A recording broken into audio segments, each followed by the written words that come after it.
there everyone, I'm Marina Viatkina, glad to see you all here in my first video of 2018.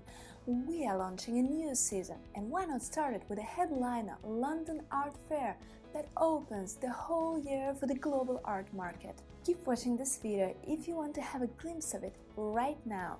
And who knows, plan your visit or participation for the next year, that's coming up.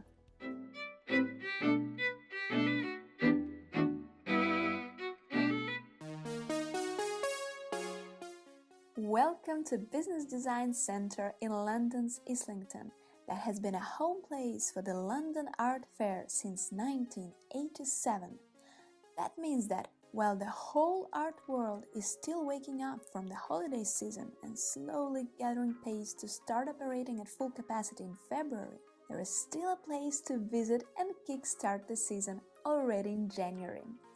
Maybe that's the key for London Art Fair's 30 years of consistent and growing success, as there is no competition at that time of the year within London. This is largely a middle market fair for modern and contemporary art, with a focus toward the British artists. This year there were 131 exhibitors from all over the world, however most of them are coming from Britain. As a comparative example, there are around 200 exhibitors at the Art Basel Miami Fair and 160 at iconic Frieze London.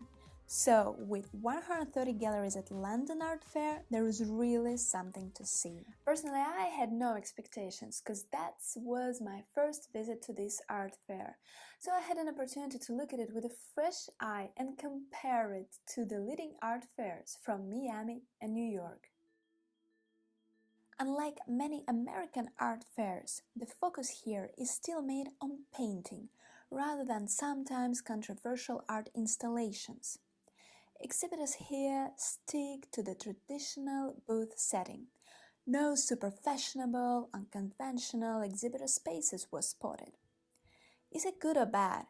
Well, nothing criminal, but looks quite old-timer and obsolete in comparison to the year's shows. You won't find here tons of glitter and pop-artish works of art, which may even look quite refreshing though. It's great that they still manage to curate the fair according to local traditions and taste, as why would then go to London to see the same art as elsewhere?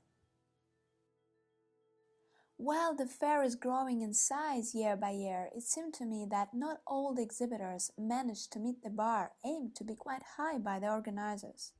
Once on your way through the aisles, you would fall across bland and boring booths with quite disappointing selection of artworks, the thing that you could hardly imagine at Miami Art Basel. Well, maybe that's too much to ask, but it seems that everybody would benefit if the target performance indicators for organizers would be keeping the high level of art and not the number of booths sold. All in all, it is a great event at a very appropriate venue. So, if you happen to be in London next January, it is definitely a hit not to miss. So mark your calendar. Having seen so many amazing artworks this weekend, I took note of some significant and interesting trends for the new season. So don't miss out my traditional contemporary art trends video for 2018 that will be uploaded to my channel soon. So stay tuned and be the first to know. Thank you for watching. Bye bye!